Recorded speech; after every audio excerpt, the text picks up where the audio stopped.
7 out of 10 games. I feel like there's a lot of good 7 out of 10 games. What is 7 out of 10 is good. That's a passing grade. Like everybody says, like, oh, well, passing, like you pass a class is 7 out of 10. If you get 70, it's bad.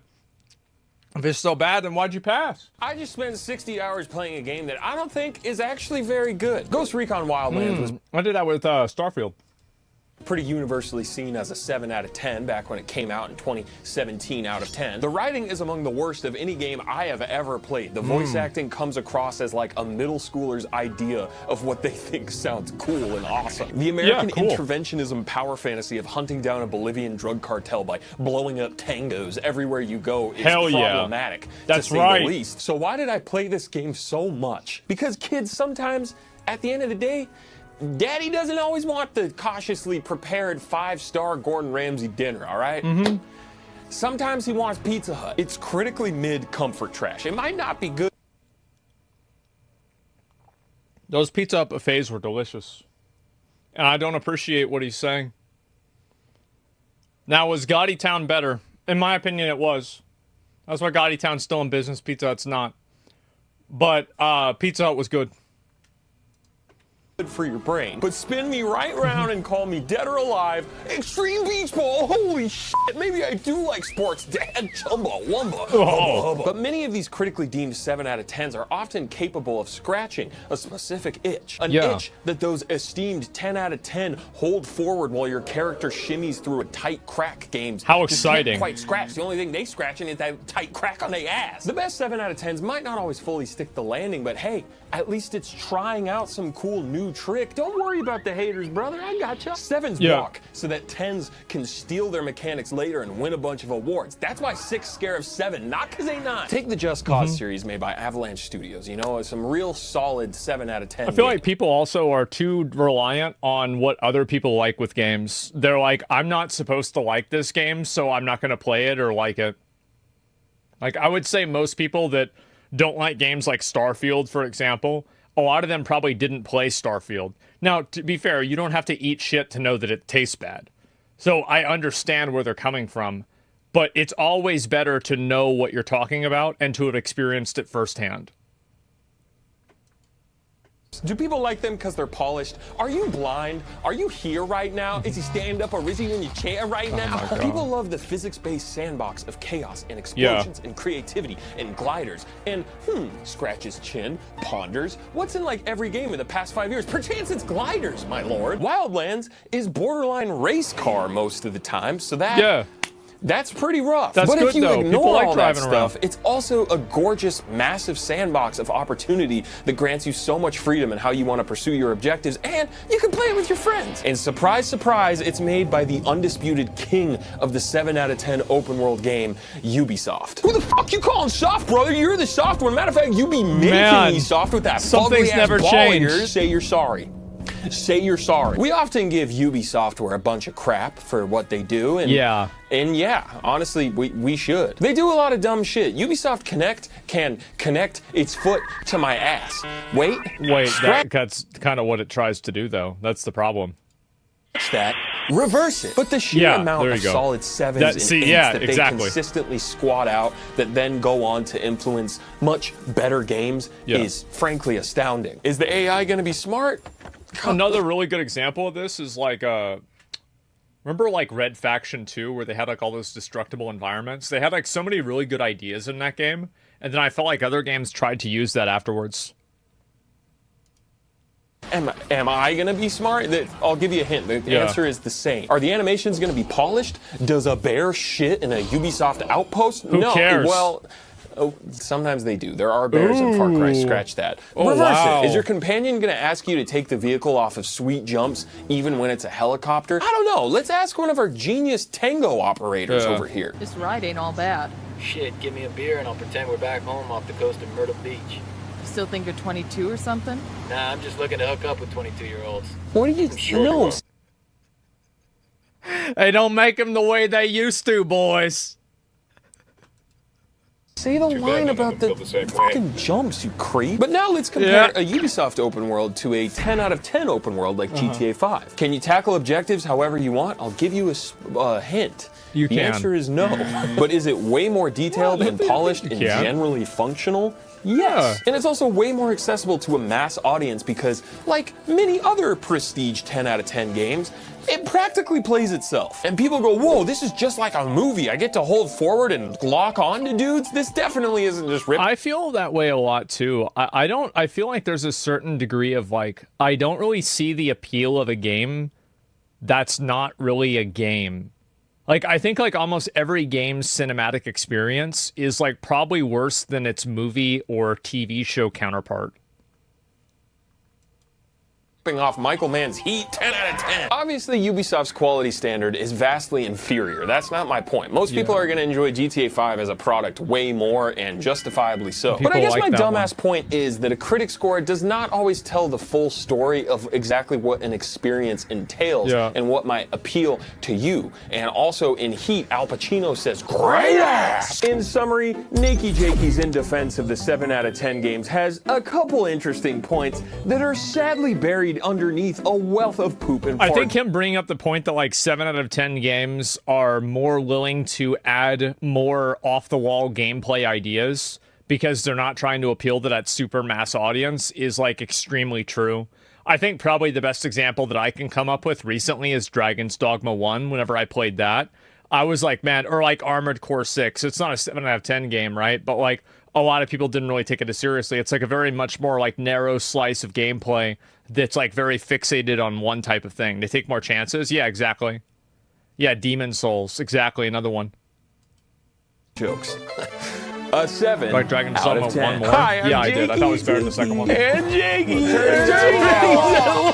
Thanks to Opera GX for sponsoring this video. My attention span is fucked. I need multiple screens in front of my eyes at all times so I can keep the darkness away. But anytime my current browser is open during my gaming time, my gaming performance is awful. But not with Opera GX. GX Control lets you limit the amount of CPU or RAM that your browser gets to use during your gamer time. Just look at how much nicer Opera GX is to your CPU and RAM versus the other guy.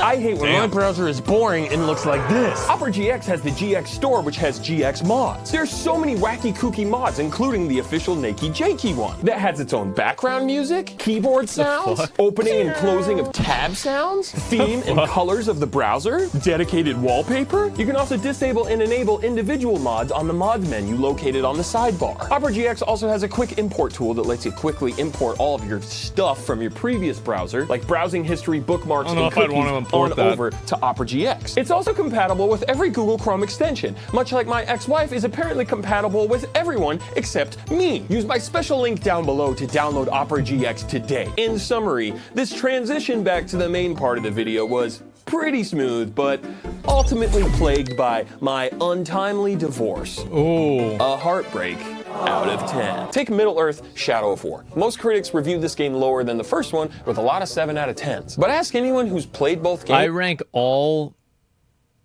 Lord of the Rings games that are not actually about Lord of the Rings as fan fiction, and I don't take them seriously at all.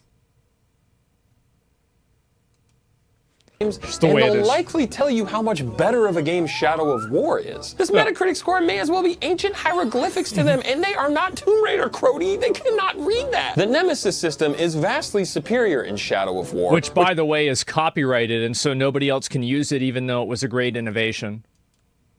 I think alone makes it a much more worthwhile experience to spend your limited, precious gamer hours on before you inevitably die. But also, take this all with the fattest grain of salt, because this is all coming from a guy that typically does not give a shit about most video game stories. And the reason for that, I'm gonna keep it real with you, Chief. LOL, remember that one? In my personal experience, I think a lot of, especially AAA video game stories, are so vanilla, so bland, so boring, mass appeal, worse than Marvel movies.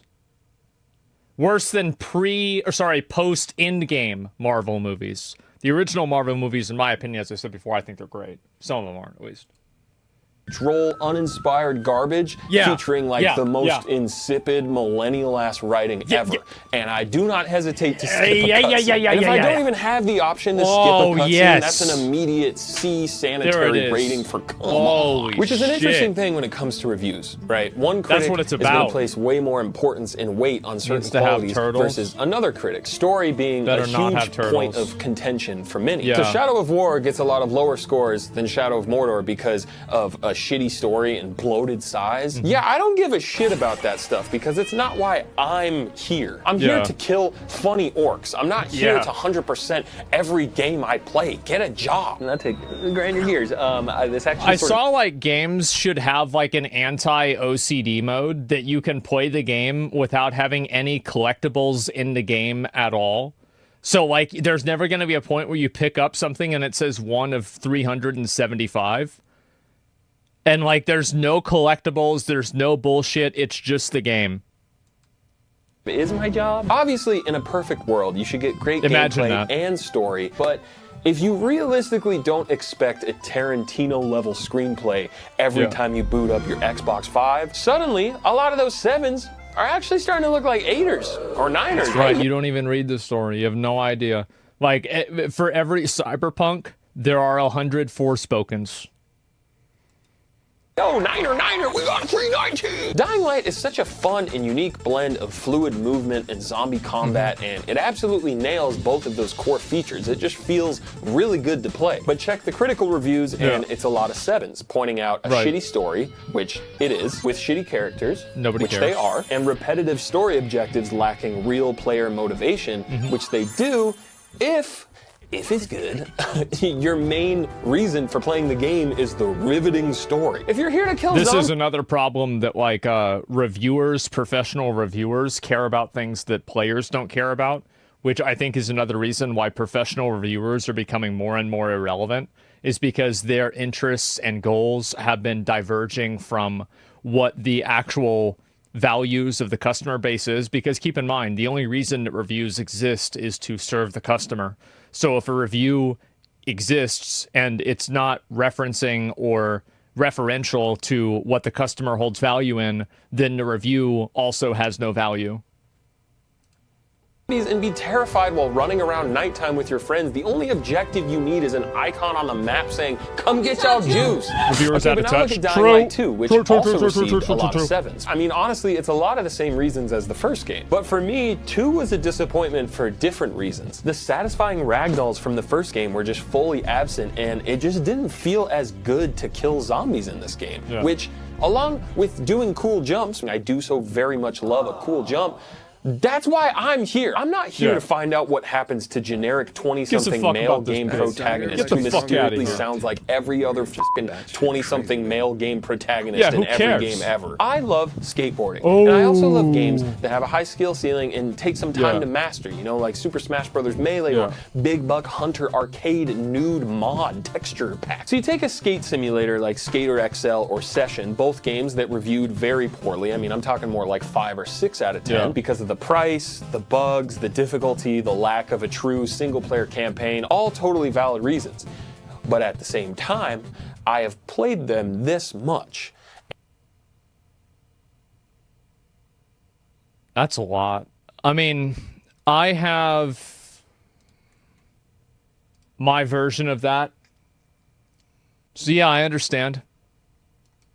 And I have deduced that Session is actually the much better game. One man's trash is another man's virtual tech deck that I can play for hours and hours on end, giving myself my own objectives and challenges, much like a baby that just took your phone and found the settings app. At the end of the day, what even is a review score but an arbitrary number that some person online just chose and said, "Yeah, I know that's right." That's Why is a it so 3. deeply rooted in our caveman brains to assign rankings to everything and pit everything against each other with tier lists and top 10 lists? Restaurants, movies, video games, people. Are you a 7 out of 10? Am I a 7 out of 10? No, I This don't video know. title isn't even an original thought. This person wrote about the exact same concept before I did, and this person wrote about it before they did. Are we all just doing and saying the same things? There is no original text. Yeah, definitely. I think this is true. I mean, overall, I like plenty of games that people don't think are like the most amazing game. I've even liked them a lot. Like I even get shit for it whenever I say that I really, really liked a certain game. Does any of this even matter? Are we purely defined by the numbers that assess us? This video gets less views. This video gets more views. YouTube won't let me forget the numbers. Absolutely, by the way. Absolutely. People are fixated on numbers because numbers are easy to understand.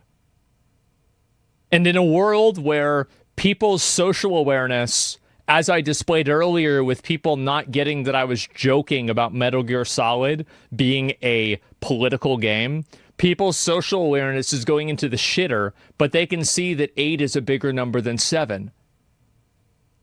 It's simple. Nothing is real, Mason. What's the point of anything if it's all actually mid? Maybe we should all just play Wildlands in this bar. Yeah, that sounds good. But maybe the magic was lurking in the mid all along. Damn. Is the beauty of our daily lives actually sourced in the mundane moments we deem to be seemingly unexceptional? Maybe the truly exceptional moments are the ones special and individually unique to us. The things that we like, even if this one chronically online yoga ball gamer said it made them want to Ubisoft connect their foot to ass. Yeah. Maybe everything was a 7 all along. I'd be okay with that. A 7 feels most accurate when reviewing. There's a lot of games that people say are a 10, and in my opinion, I don't even know if they're even a 7. Like a 6, a 7, a 7. An example? Collective experience on this blue orb. It's mostly good with a little bit of trash sprinkled on top for good measure. A 7 out of 10. And I'm okay with that. Thank you for watching my video, brought to you by Ball Creative. First merch drop pre-orders should be shipping out around now in this video. At the Is time he of this selling the video bouncy going up, balls? so expect That's that. smart. Comment your favorite 7 out of 10s. Oh my God, he's gonna do it again. Is he here right now? Is he stand up or is he in your chair right now? Comment below, rate, subscribe, f that bell up. Just bless up till you dress up. Is he here right now? Is he stand up or is he in your chair right now? Got that out of the way. That's just about it, isn't it? Truffle butter on your pussy. I'll eat it in the morning. Hey, what's up, guys? Riff here. Sorry for the lack. I just spent 6. All right. Well, that was interesting. So yeah, remember whenever Starfield said it was rated around release, a highly rated game that was actually trash? Yeah, reviewers don't know anything. They never have any idea. Like, reviewers care way too much about, like, story and, like, all of these, like, if you want to hear, like, you should just listen to what YouTubers say. People that actually play the game. There's the video. That was a good video. I like that one a lot. Make sure to give it a like. Dragon Cetro? Yeah, exactly. Yeah, listen to that rather than, like, listen to, like, what some fucking reviewer says, right? But the story was bad, though. Yeah, nobody cares about the story of a game. Like, Dragon's Dogma 2. The story for Dragon's Dogma 2 is such trash. It's so bad.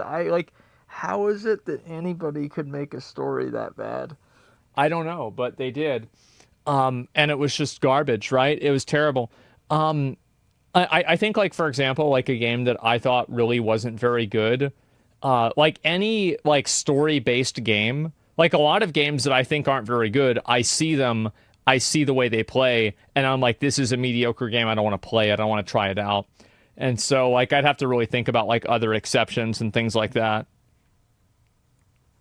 Yeah, I played Dark Souls 3. No, I like Dark Souls 3. That was a good game. I'm trying to think if I've got a good hot take 7 out of 10 game. Dark Souls 2 is a 7 out of 10, I'd tell you that, but I mean, I think at that point I'd just be being generous, let's be honest. I have to really think about it. I don't know, like, I usually don't buy the games that I would feel that way about, to be honest with you. Yeah, Hogwarts Legacy, I could see why people would say that. Yeah, I don't know, I thought it was better for me, but yeah, overall, I think there's a lot of 7 out of 10 games. Like, basically, like, the big AAA games have to be 10 out of 10, because if they aren't, then they're not going to make their money back.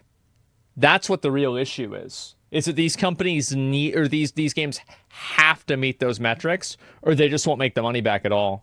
And I think there's a lot of really great 7 out of 10 or, like, average games that are just really fun to play and just enjoy themselves.